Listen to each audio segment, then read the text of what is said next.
Chers amis, frères et sœurs, bonjour.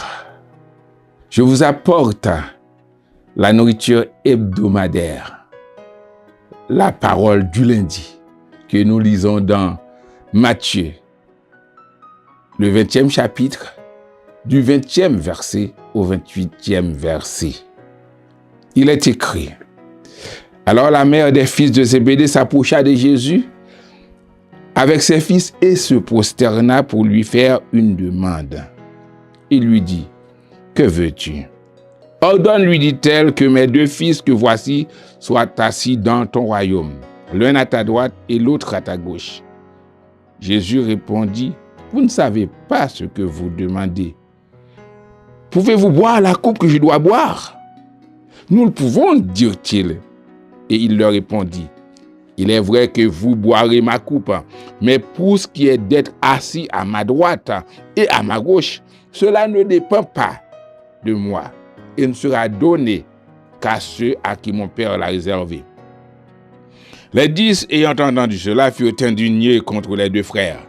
Jésus les appela et dit: Vous savez que les chefs des nations les tyrannisent et que les grands les asservissent. Il n'en sera pas de même au milieu de vous. Mais quiconque veut être grand parmi vous, qu'il soit votre serviteur. Et quiconque veut être le premier parmi vous, qu'il soit votre esclave.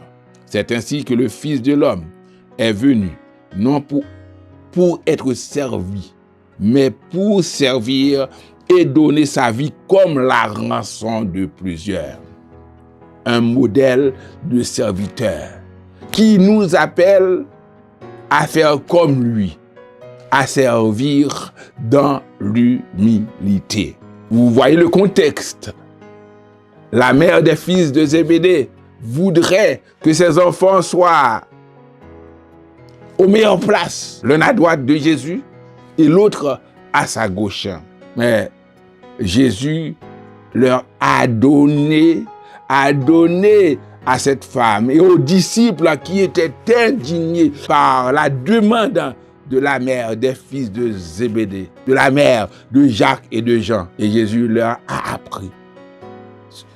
Ce qui se passe dans son royaume n'est pas identique à ce qui se passe dans le royaume des hommes, où il y a la tyrannie, où il y a la violence, où on maltraite les gens qui sont à notre service.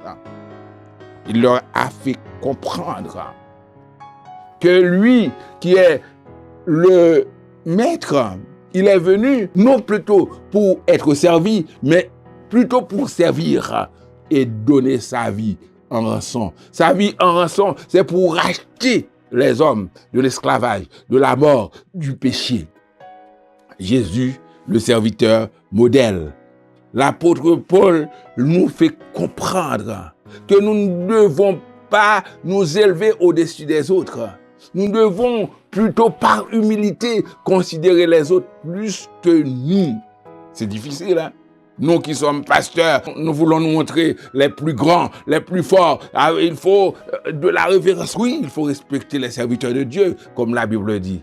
Mais il ne faut pas se considérer au-dessus des autres. Les grands diacres, les grands évangélistes, des bishops, etc.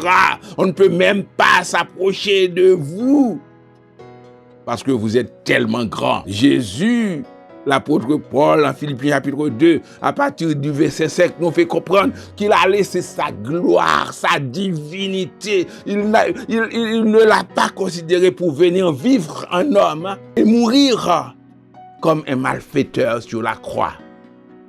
Alors, c'est là que Dieu l'a élevé. Alors, frères et sœurs, nous devons vivre comme Christ. Il nous appelle à l'humilité, à le servir dans l'humilité. Suivons son exemple.